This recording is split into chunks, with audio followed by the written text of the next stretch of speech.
My name's Lisa Huguenin. I'm one of the sports physicians at MP Sports Physicians. We're here today to have a little bit of a chat to you about concussion management. Concussion management has changed quite a lot of recent times, and we are finding out more as time goes on. Essentially, we want trainers to be very aware that concussion is not always easy to diagnose. If you do have a player who has been concussed, we would highly recommend withdrawing them from the game and not letting them return to football until they've had a medical clearance.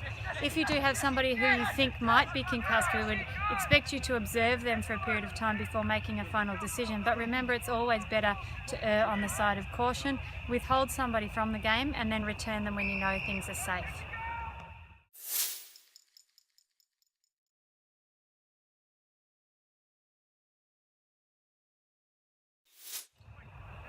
Hi guys, I'm Dr. Sachin. I'm one of the other doctors in MP Sports Physicians.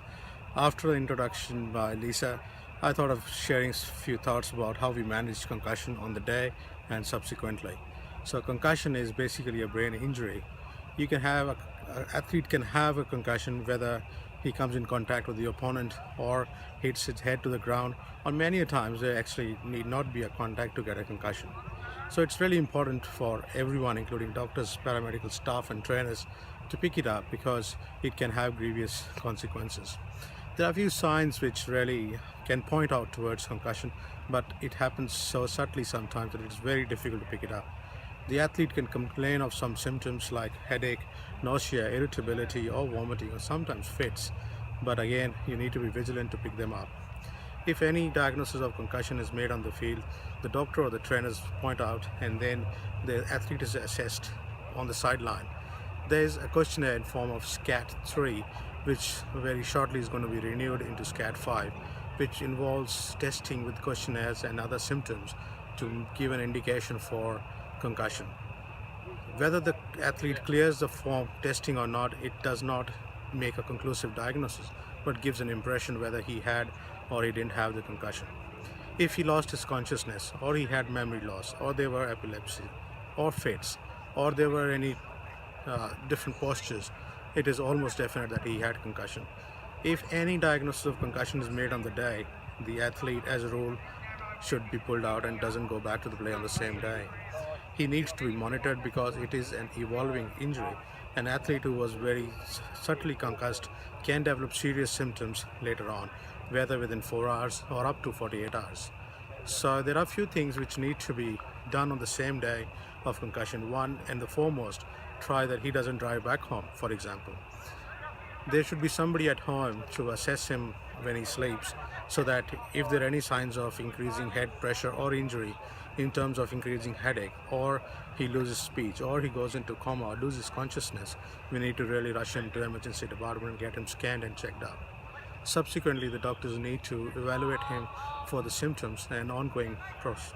The idea should be that he should be made to return to training first before making a call for return to play.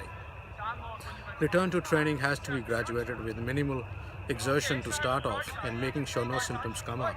If there are no symptoms, then his training can be progressed further with more severity, and the contacts and the functional drills to be kept at the last. After he has cleared all the training drills, he can be deemed positive and fit to play. There are a few things which can come up as symptoms which can have prolonged symptoms, which we will talk in subsequent videos. Thank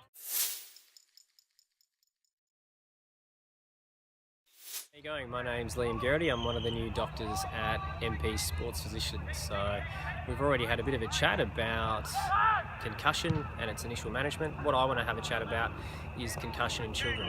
As many good paediatrician will tell you, that children are not little adults, and how we manage it is certainly a lot more conservative compared to adults, so especially in regards to the developing brain.